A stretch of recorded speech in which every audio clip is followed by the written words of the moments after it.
So look at this wonderful group up here. We're going to have another conversation with these excellent panelists.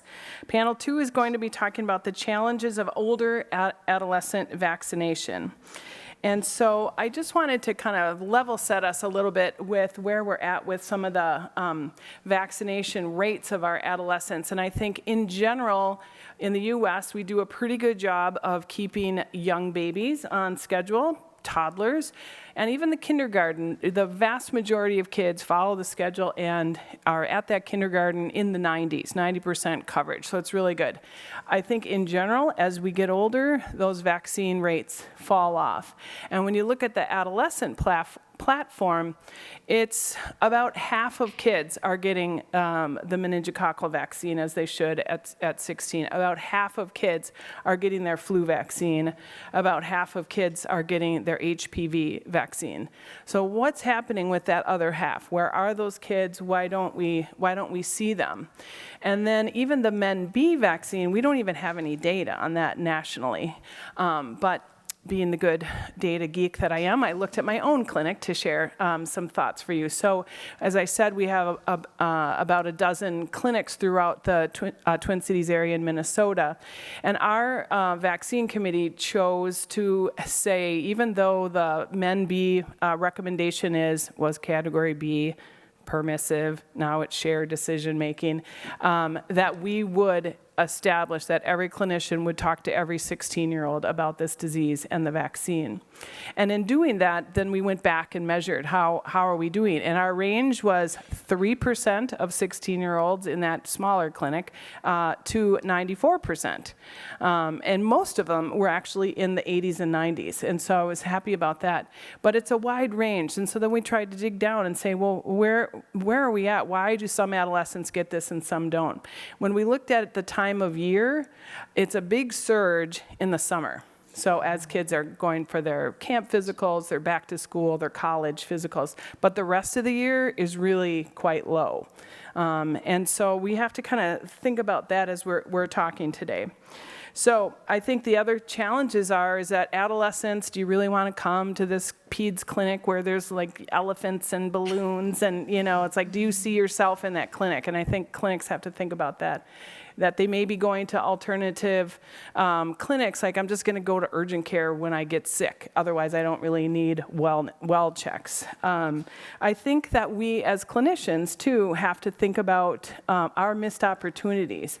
I think it's really stark when you look at HPV, for example, that there will be kids that have their pertussis, they have their meninge, and they got their flu vaccine, but they don't have HPV. So they were there. We know they were there. Why didn't we give them HPV? So some of that is on us as clinicians. And then this whole sort of squishiness with shared clinical decision making. You guys can give us our opinions on that. So we at the CDC and ACIP members, it is the not firm recommendation and part of the routine schedule for all children, but it is based on your risk that you will have a conversation with your clinician and then would be recommended for people.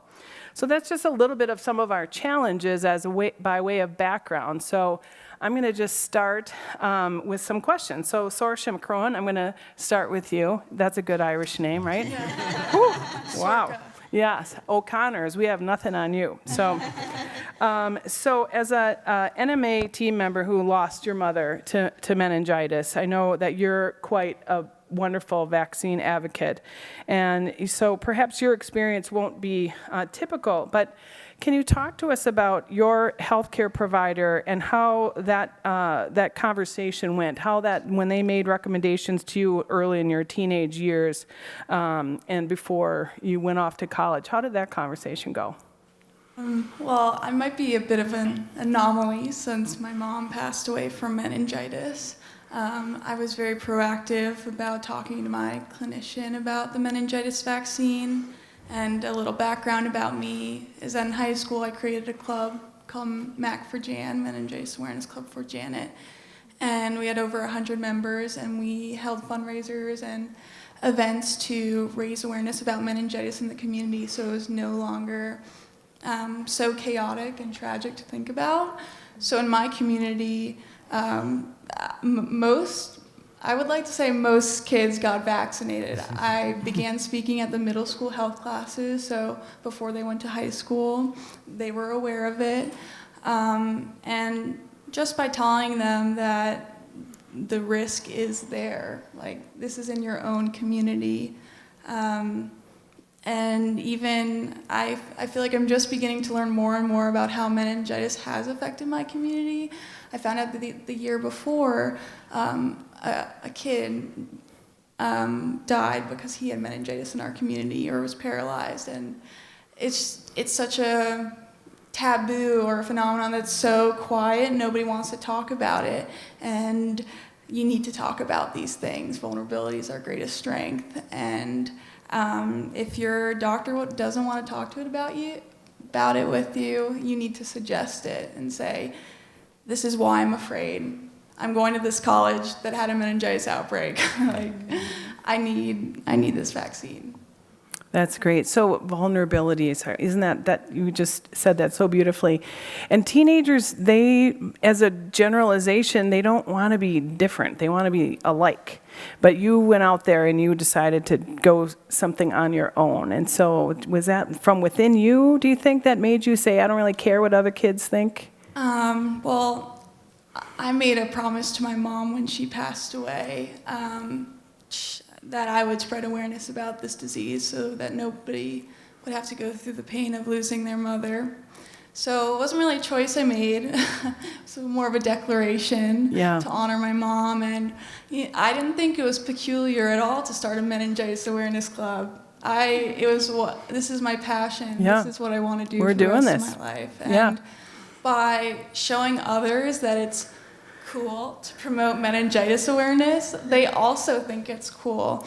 And like Ethan was talking about earlier about the use of social networking and media platforms, our club had an Instagram account, and I challenged everybody. I said, when you get your meningitis vaccine, send me a selfie with the Band-Aid, and we'll post it on the Instagram. And we got a lot of submissions, and it's more so about creating community. I think to make change happen on a large scale, it has to be micro. You have to start at the beginning, and in these small communities where the trauma is real about the disease. So impressive. Isn't she impressive? Thank you. And your mom's proud of you, and we're all proud of you. Great work that you're doing. So, Catherine, we want to come back to you and have you talk a little bit more about your Bucknell decision and how you came to have that be sort of this is what we're going to do here, and how hard was it? What strategies did you use? Did you get pushback from parents? How'd that go for you? Yeah, so thinking of that question, I'm thinking of my career at Bucknell in general, and just to give you a little background because I think it's important. So I came from a family practice position, started with student health. I was at a state institution for 12 years before I then came to Bucknell, and I really didn't have much control or power over what the requirements were because it's a state school, and state schools can make the requirements, right? So when I came to Bucknell, I thought, ooh, this is good, okay, and I'm getting more information. We weren't getting physical forms at our state university anymore. They weren't required, but I was getting those, and we had a fairly deep list of immunizations that were required. But one thing we didn't have required was a PPD for everybody, which I know this is controversial at this particular time because there's been shortages with PPDs, correct? But our requirement was if you were an international student, okay, we'll require a PPD, which 5, 6, 7 years ago seemed pretty logical. They would be folks who maybe will be higher risk. Our rate of TB is much lower than it is in other countries, blah, blah, blah. Well, lo and behold, my first year at Bucknell, didn't I have an active case of TB on campus? And then I had to think, why do I have this requirement for a PPD just for this small group of folks? Does this make sense? I've got this panel of folks who are from New York City and up in Massachusetts, and then I've got a bunch from California, and I've got a bunch from Florida because of the athletic teams that we have, and they travel all the time. On top of that, they encourage the majority of the junior class their second year to travel and study abroad. Well, I've got international travelers constantly, so that was the first time I thought about, I'm not going to take the policy that I have right now. I really need to investigate what my population is and what I need to do to take care of them. And I will say, since we've instituted that, every year we have at least 5 to 10 positive gold tests that require treatment, folks who have latent TB who are walking around my campus. So that was an encouraging, self-confidence building event for me. I know, okay, I'm making right decisions. I'm not just going crazy here saying, okay, everybody's getting everything. So we went from that. That was my first year. My second year, we had a student who was asplenic, which, oh gosh, oh no. And the meningitis word came up for the first time, like, oh geez. That's something, you just don't talk about in college health. It's a scary, scary thing. It's the one thing you just don't ever want to see. And so we had a student who presented typical type symptoms: headache, fever, asplenic. He got life-flighted to a hospital in Ohio. Thankfully, had viral meningitis, but he had viral meningitis. We went that year from starting with one case for 3 months. We went through viral meningitis on our campus. We had over 40 students that we saw just in our clinic. I have no idea what the other population was. So that was my moment to say, hey, ding, ding, ding. Thank goodness, we have managed the bacterial meningitis from the standpoint of trying to make sure folks were vaccinated, because every time we had a student come in, that was the first thing we had to check. And again, this was before meningitis B vaccine was available. So when the meningitis B came about and I became educated, it was a very simple decision to say to my dean, listen, I'm requiring all of these things. We've got a new vaccine. We vaccinate against meningitis, right? So why aren't we doing both vaccinations? And we should require it. That's great, yeah. So it was easy, but it did take, some other These stories change you, don't they? They do. really do sort of redirect your focus. Did your dean push back or any faculty? No, good. Okay. No, I had some parents, but you always have some parents. Yeah. Just education. It wasn't. That's great. Good. So Melissa Stockwell, thanks for joining us. So we touched a little bit in the last session on the whole technical aspects of communications, and we have electronic health records, we have phones, we have social media, we have different audiences, we have providers, we have parents, we have the community, we have the news. Can you bounce from that onto sort of like, what are your recommendations for how to best use the technologies that we have? Thank you. Yeah, I feel like the panel earlier was a perfect setup. Yeah, that's for right. me. So I think, similarly, how digital technology has sort of revolutionized society, it's the same for healthcare as well. And when we try and think of the different ways that we can use digital technology to impact child health, we want to focus on the patient and the family, but also the healthcare provider, and then also the community. And think of different ways that we can have interventions, for these different kinds of people. I think for the providers, I'll start with them. You actually had mentioned earlier the importance that we as clinicians don't miss opportunities to vaccinate. That's particularly important for adolescents. We know, as you had noticed, they kind of come in maybe during school visits, but they also come in for other things. They may actually not necessarily coming in for a well child check or well adolescent check. So we need to grab those opportunities whenever we see them, if we're seeing them for a rash, or because if they're sick or they're coming in for sexually reproductive health, it's really important that we don't miss any opportunities to vaccinate. And so we and many other people have been very interested in how we can use alerts and electronic health record to be able to make sure we don't miss those opportunities. Because when you're seeing someone for well child care, you're always thinking of what vaccines that they need, but if you're seeing them for a 10-minute because they're coming in for a cold, you're not necessarily thinking to check. But if that alert kind of comes up in front of you, it sort of acts as a kind of an extra axillary brain for you to kind of make sure that you do have those conversations. I think also we as pediatricians and adolescent medicine doctors tend to be rule followers, and so when something kind of pops up and says, oh, you should be offering this, we kind of, and maybe the same for college health as well, it makes you have that conversation, even if you're thinking, well, I only have, 10 minutes for this visit, you sort of then kind of lean into that conversation. For the parent and family side of it, Oranges has been using text message reminders, which were alluded to this morning. And the reason why those seem to work is for two reasons. The first is that they're just good reminders, right? They're good cues to action, and it sort of lets a family or a patient know that it's time to come in for a vaccination. But we also can embed educational information into those reminders, and so we found that it's not only come in for this vaccine, but why is it important? So that families, are kind of either questioning or aren't really sure, we can kind of give them that information to come in. And what we found in some of our studies with families, which I think is really interesting, is we asked them why do they like these kinds of reminders. So they like that they're quick. They like that just give them the information. They don't have to talk to anybody. And as a busy parent, I actually appreciate that. I don't want to listen to, from 2-minute, automated phone message, give me the information. I just want you to tell me right away.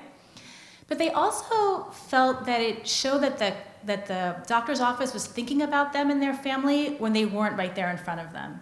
And that it showed that the doctor's office or healthcare provider's office was cared about them. Mm-hmm. And I think that's has a lot of potential, I think. This idea of, texting is still something we do with our friends and our family.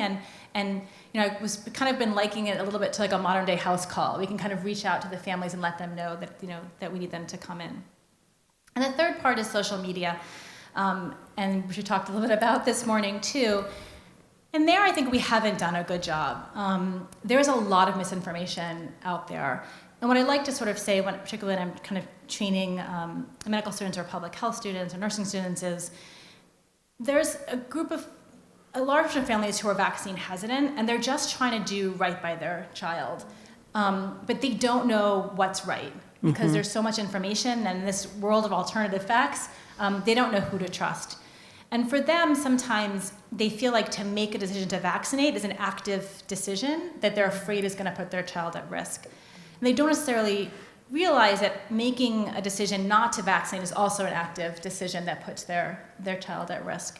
And the more that we can really be getting those positive messages, positive pro-vaccine messages out there and be in those spaces, in social media, in our communities, in the news, kind of all of the places. And I do think that that sharing the stories is very, very important and powerful, so that families really do understand, why are we doing this? And I remember when I was a fellow, I was practicing at Harlem Hospital, and I had a mother from West Africa, and the baby was 2 months, and I said, okay, great, growing, doing great.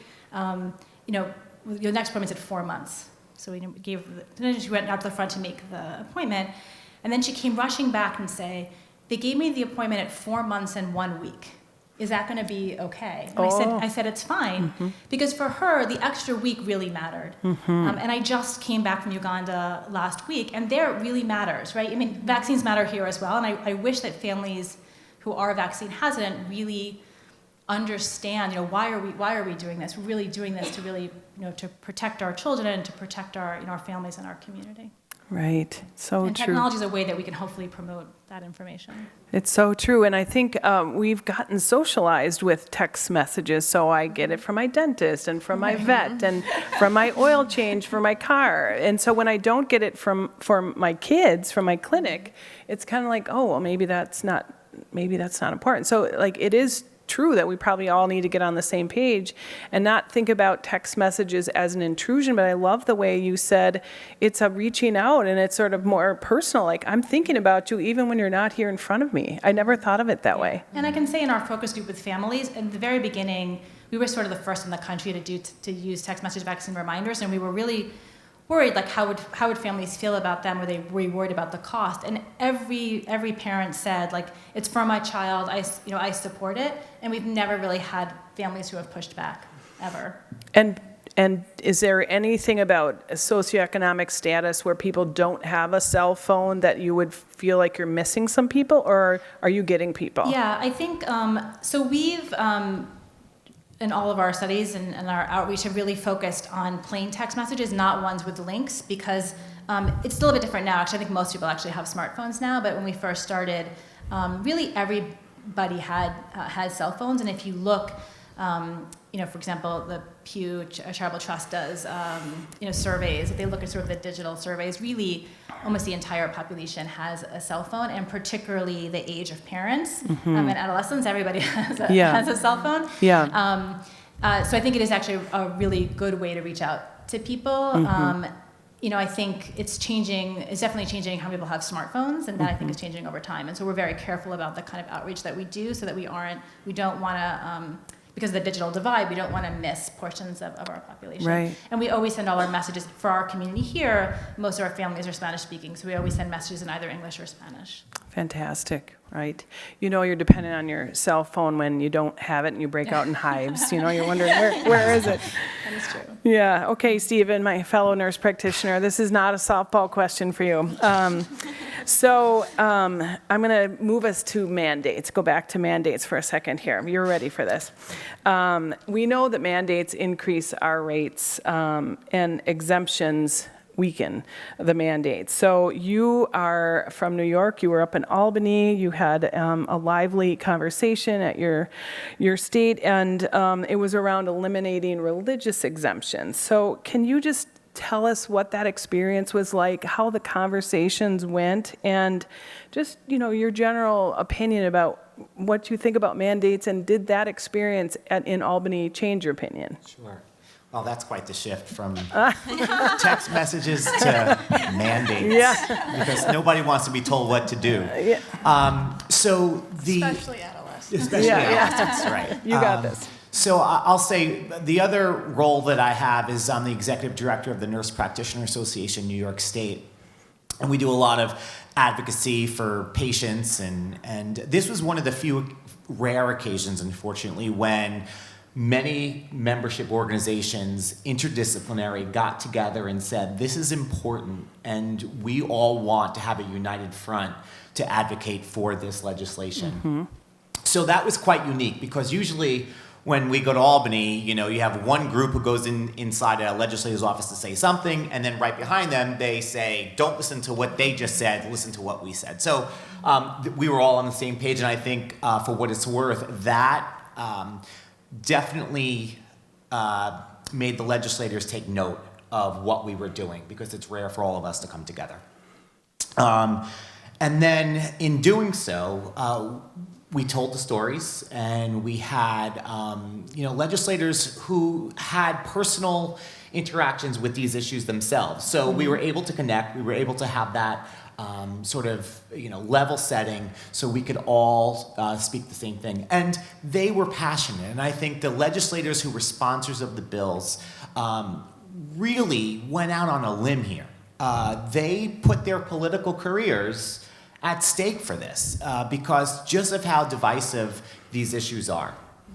So that was empowering to all of us who went to Albany to see the interactions. And like I said, there were groups that were anti-vaccination groups that were there, and they were in numbers. There were strength in numbers that they had. And it's intimidating. It's really intimidating. We've seen practices of personal nurse practitioners, physicians, be attacked on social media, where they have, there's a network of people out there that want to destroy people who are pro-vaccination. And we've seen some of those lessons. They'll go on Facebook and be relentless and say, just try and, put a narrative out there that's just not true. So mandates, back to mandates. Mandates, again, are difficult to deal with. But when we put it in the context of public health, and that's what this comes down to, is public health, it's really hard to argue against that. So I think we've come a long way. That bill did pass both houses of in New York State, the Senate and the Assembly, and was signed by the governor. And there's been lawsuits brought against the state to challenge it, but so far it's held up. I'm sure we will continue to see litigation come forward, but there were just too many loopholes in the past. And anybody could claim a philosophical exemption, and it was sort of unchecked. And that's one of the reasons why we've had these pockets of measles pop up in New York State. New York State was essentially at the epicenter of this latest measles outbreak. And it's taken a lot of education, it's taken a lot of steps, and I think putting this end to non-medical exemptions has taken us to a place where at least we can count on the majority of people being vaccinated. And then you get into herd immunity, and this is why mandates work and why legislations work. It's great. It's really great. You and California certainly have been in the news a lot because of these bills passed into laws. And one of the things that is challenging are parents, again, the majority of parents who support the schedule, the majority of clinicians who support vaccines, they're busy. They don't necessarily show up at the capitals. It's like one parent was like, well, that's like, having a sign that says, I believe in oxygen. It's like, I don't want to spend my afternoon going to something that is just so fundamentally priority. How you had your coalition. Do you think there's other ways that we can engage supportive parents to try to show up at states that are having these bill conversations? Yeah, and what I liked when I advocate for any particular cause is that you don't necessarily have to go to Albany. People don't have time to go to their state capitals or to go to Washington, D.C. And there's ways to engage with your legislator. So whether it be election day is tomorrow, look and pay attention to when these issues are coming up. Visit with a legislator. In your district where you live or work. These are ways, and send an email, but send a personal email, not one of those emails that you just click here and it fills in your name and all that good information. But really introduce the topic, and I think legislators want to hear these things from us, and we don't always do a good job conveying those messages. What I also want to say is that we don't do a good job in healthcare about making records available for vaccinations. And I don't think we should necessarily just stop talking about vaccines after somebody gets a vaccine. Vaccines are not 100%, and certainly they reduce disease and infection. I mean, if you what we say today is we have a vaccination to prevent cancer. I mean, think about that. HPV vaccine is different because it's not an infectious, typical infection. I mean, that's so powerful. But when you go to a provider's office, and lots of young adults are using urgent care today, and there are these sort of one-stops, they're not necessarily connected with the electronic health record of their pediatrician or their nurse practitioner or whomever. And that's a problem. And the other issue I like to talk about is interoperability of electronic health records, which there really isn't a lot of right now. But I think once we're able to have a unified system where you can check vaccinations wherever that patient is, no matter where they are, we could always do that check and not have to say, have patients call their mothers or fathers and say, did I get that vaccine? Or, it's hard, when we're still dealing a lot with paper. It's amazing to think in 2019, people are still carrying around vaccination cards, that they had from 20 years ago. So we need to do a better job in the healthcare sector with that, and there are efforts to do that. But I think that'll be easier for patients ultimately to get vaccinated. Yeah, for sure. I just had to pull out my baby book to see my mom's handwriting that I had measles, and that was proof of immunity. So I want to bring the wonderful Francesca Testa back in here. So she has done some amazing advocacy work in the state of Connecticut. So wondering if you can keep this mandate conversation going here, and you've worked on some mandates for second dose of men, ACWY. Can you talk to us about that political process and any obstacles that you encountered in that? Yeah, absolutely. So it's a very fun process. So in the state of Connecticut, we do have the legislation currently for the first dose of the quadrivalent. So that's at the 11 and 12, and that is a school-based mandate currently. The other piece of the puzzle comes with the second dose of the quadrivalent. So although the CDC recommends that it is at the age of 16 for the second dose, we currently do not have a school-based mandate in the state of Connecticut that requires that. There is an overarching mandate for those who do attend a university and live on campus. So there is that within a 5-year period. So essentially, that could be catching students within that 5 year who only live on campus. So with the number of students now who might be, prolonging their college or university experience, or the number of students that might be going into a trade school, or of course the large number of students that honestly, whether it's financial or personal reason, don't live on campus. There's just such a, in that lifespan, in that age, there's such a sharing of a lot of different things. Just because I don't live on campus doesn't mean I'm not going to go see my friends. Doesn't mean that I'm not going to go to a party at the university. So kind of having that university mandate doesn't really make sure that we're covering those, with the second dose. So essentially from, a legislative perspective, that's kind of been the fight over the last about 2.5 years, is to see if we can work towards getting the second dose, essentially as a 12th grade mandate rather than just the university requirement. So that's kind of like the background between where we first started. There's a lot of ways in which you can do that. There is actual legislation that you can pass, and depending on what the current status is of the state's Department of Public Health and the commissioner, you can also go that route. You can go with a statute. You can pull the current statutes to see if that's already kind of implied that would be required. So we've had the battle. We've been trying to go the legislative route. So essentially, on more than one occasion, a bill has been raised to our public health committee in the state of Connecticut that specifically focuses on the second dose. The first time I did go, and I've done the in-person testimony multiple times.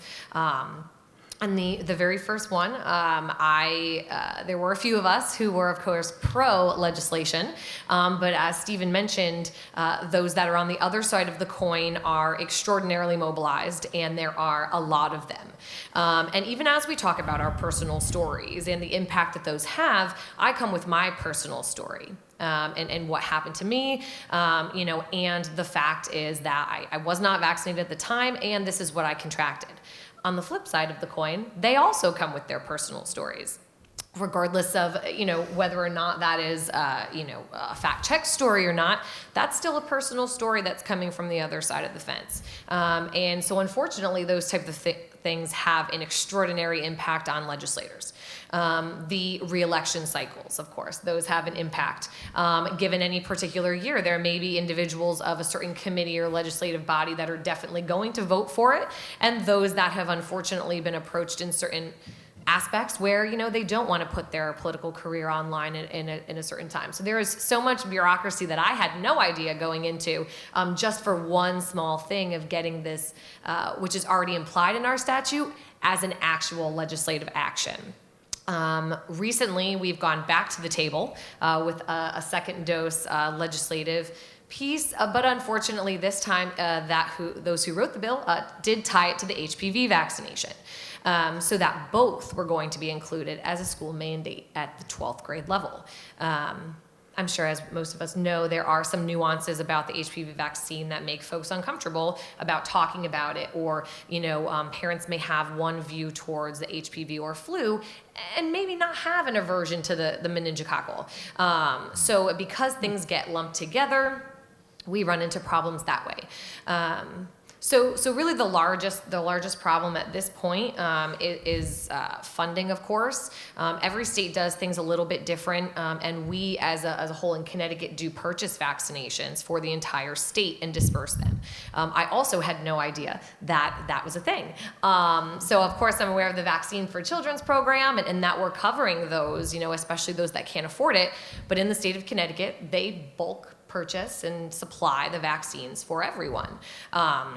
So if you're going to add a mandate, you have to also have a budget line item. You have to have this appropriated. And if there's a fiscal note on anything, especially in times of economic disarray, it usually doesn't get passed. So that is unfortunately the current struggle in Connecticut. We have a lot that support it. We, are also, to Stephen's point as well, we're working on non-medical exemption. We don't have the philosophical in Connecticut, but we do still have the religious, and that's kind of the legislative push right now. So, I think it's, as time will tell, but it is an absolute struggle. Even if you have the facts, even if you have the personal stories, they can want to support you as much as they want, but unfortunately sometimes it just doesn't happen, and it's very it's disheartening at times, but good to know that we do have other states that have done it, and kind of hoping that we can piggyback on that. Wow, I'm sure you win every debate that you're in. That was fantastic.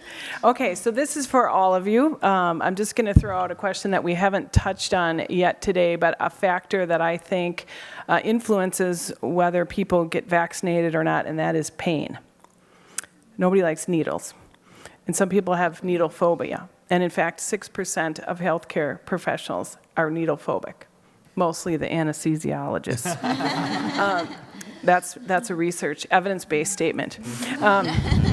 So what do you, in your experiences, and you've all had many different paths that got you here today, do you think this is a factor, and is there anything that we can do with adolescents in terms of that experience of getting the vaccine and the pain and just that moment of being vaccinated? It's interesting. I think in my practice, it hasn't been as much of an issue, except that if we say, okay, you're getting these vaccines today, and the parent turns to the adolescent and says, oh, do you want these today? And the adolescent will say, no. Yeah. So usually as that's happening, I say, actually, this is why, and I turn to them, this is why you should get them today, and then they agree. Because I think, you're right, if an adolescent has a choice between vaccination, yes or no, they're going to often say no. I think if they're worried about pain, I think there are things that we can do. We can talk about distraction.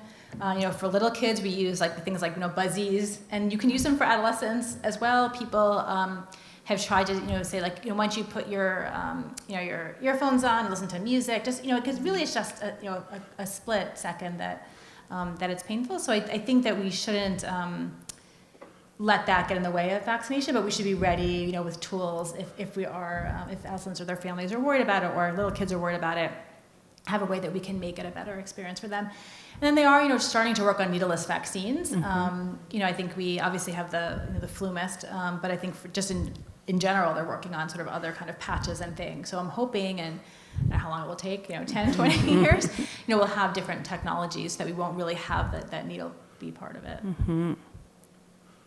And I think you bring up a good point, though, to ask the question why they aren't getting it, because maybe it is purely needle-driven, mm-hmm. right? But you have some folks who pass out with needles, mm-hmm. right, vasovagal.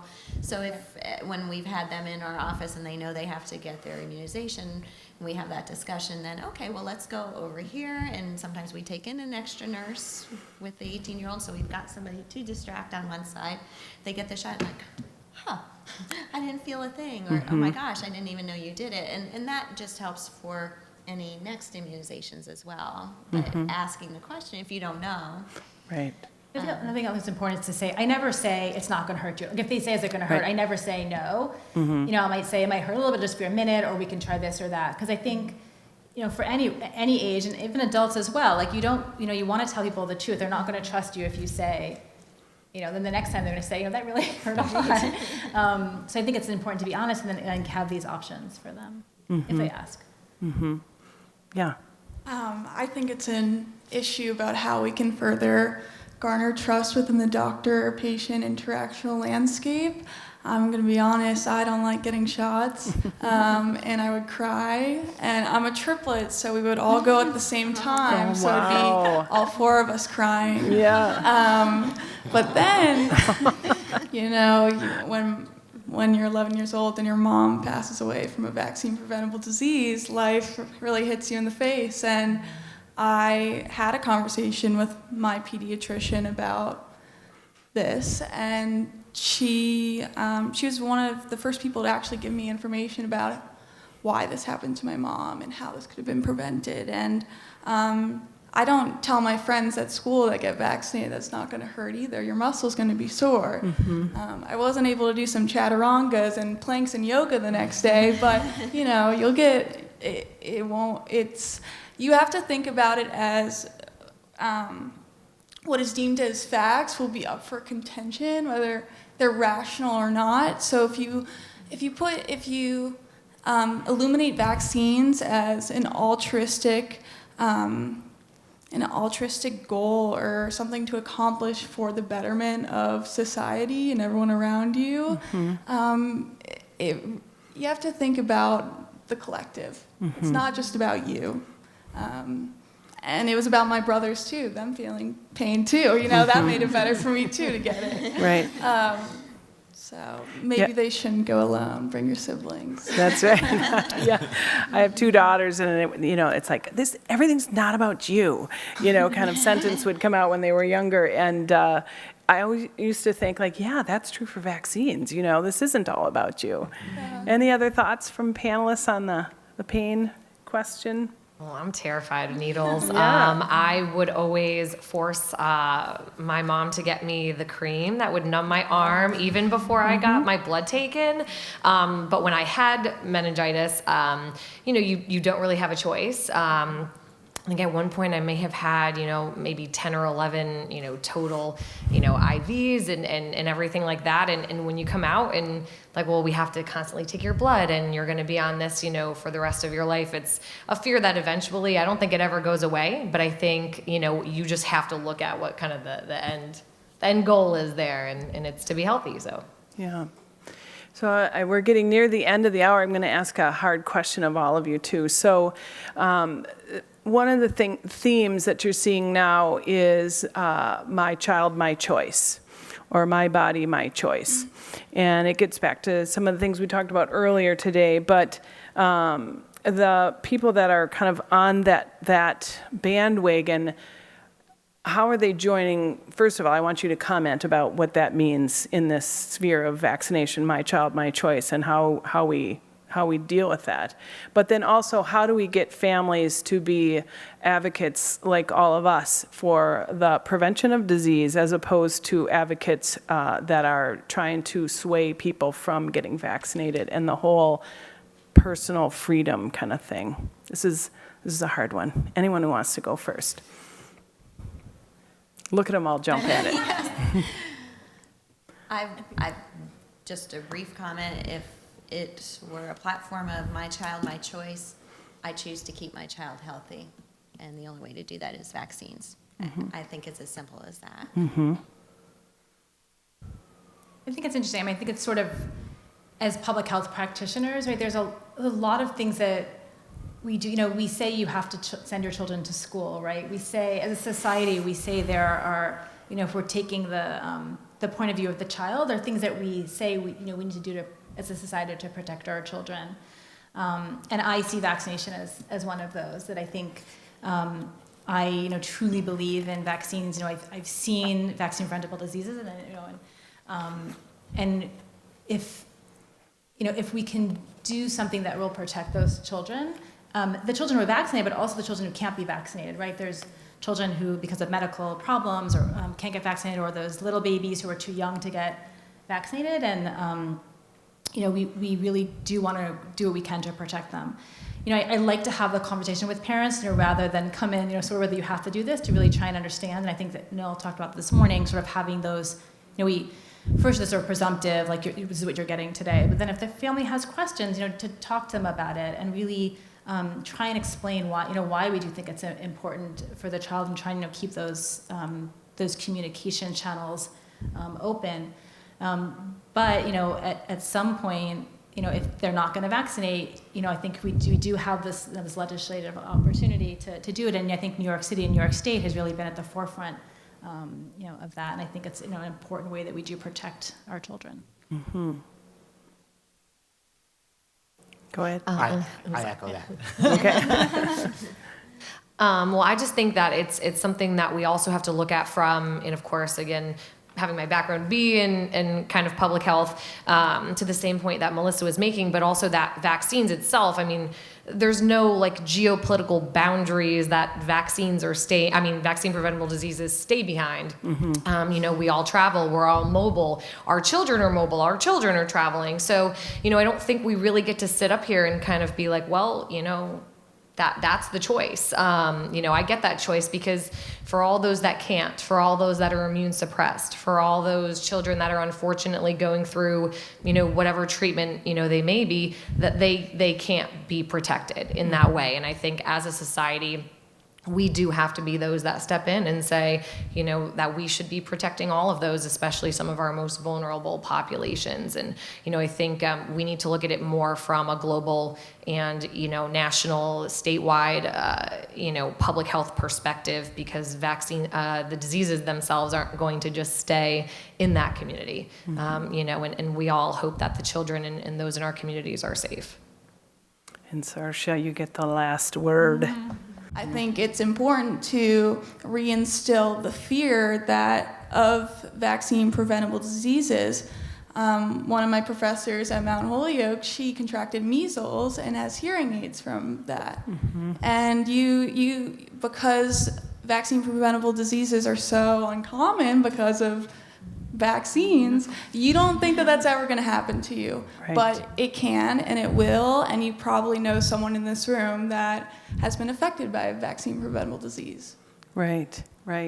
And that's the thing about this world that we're talking about today, vaccination, is when all the parents bring their children in, the teens come in, all the clinicians are doing it right, the policy's there, we vaccinate, and nothing happens. That's what we want. So it's not like this big cool thing. And so what I try to say is, look, when you go to whatever your favorite event is, when you're listening to or watching an orchestra or a children's choir, or in our family, a volleyball match, just look out and look at all the health. Like, those people are here because they're vaccinated. That is health and wellness, and there were a lot that went into that. So I want to just have us all give this wonderful panel a round of applause, and thank you so much for your commitment. So I'll turn it back over to our president. Thank you all for coming today.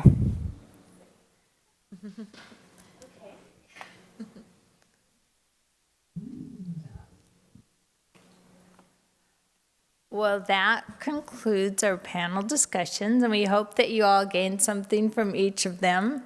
And we want to thank you once again for being a part of this. And they will eventually be streaming, and so look for, if you're interested in having the videos distributed, be sure and let us know. And we want to thank all our panelists. They did a great job. So thank you so much.